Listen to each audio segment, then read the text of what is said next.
ऋषि धमलाज्यू के भएको यस्तो? हजुरको घाँस काटेको, जेरी बनाएको, चटपट बनाएको, आरी कारेको, उखु पेलेको, उखु कानमा राखेर घाँसको भारी लिएको त सबै खेर गएछ है। अब के गर्ने? बाप्रे बाप्रे बाप्रे बा ऋषि धमलाज्यू, अब के हुन्छ? यो राम्रो सङ्केत होइन नि फेरि। त्यस्तो मेहनत गर्नु भएको छ है हजुरले, आखिरमा आएर यस्तो धोका दियो।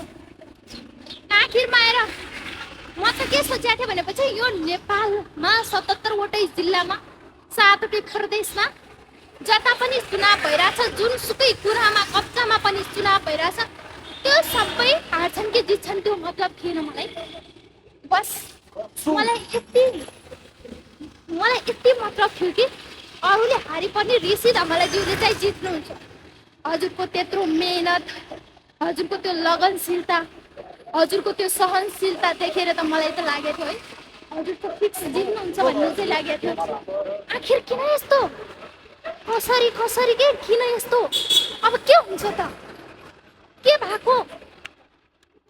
खास एकचोटि हजुरसँग भेट्न पाए भए हुन्थ्यो, हजुरको इन्टरभ्यू लिन पाए भए हुन्थ्यो। एउटा क्वेसन सोध्नु थियो हजुरलाई, कस्तो महसुस भइरहेछ भनेर। हजुरको इन्टरभ्यू लिनु छ मलाई, तर कसरी लिने होला, कहाँ भेट्ने होला हजुरले? गाइजहरू, अरू जे भए पनि मेरो भिडियो हेर्ने महानुभावहरूमा म के अनुरोध गर्न चाहन्छु भनेपछि मलाई यो ऋषि धमलाज्यूको नम्बर दिनु पर्यो, मलाई उहाँको इन्टरभ्यू लिनु पर्यो।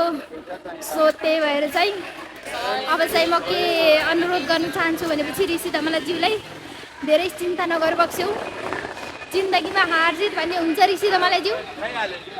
एउटा कहावत छ नि हिन्दीमा, हार जीत तो परिणाम है, कोशिश ही तो काम है बोलते हैं ना। सो वैसा ही मैं भी बोल रही हूँ आपको।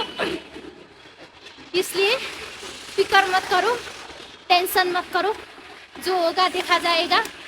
आप वापस पत्रकारिता में आ जाओ। Okay, you are the best journalist in the Nepal भन्नु, वर्ल्ड चाहिँ नभन्नु होला। So okay, thank you so much. एकचोटि इन्टरभ्यू लिनु छ, मौका चाहिदिनु होला भन्न चाहन्छु। हस्, धन्यवाद, नमस्कार।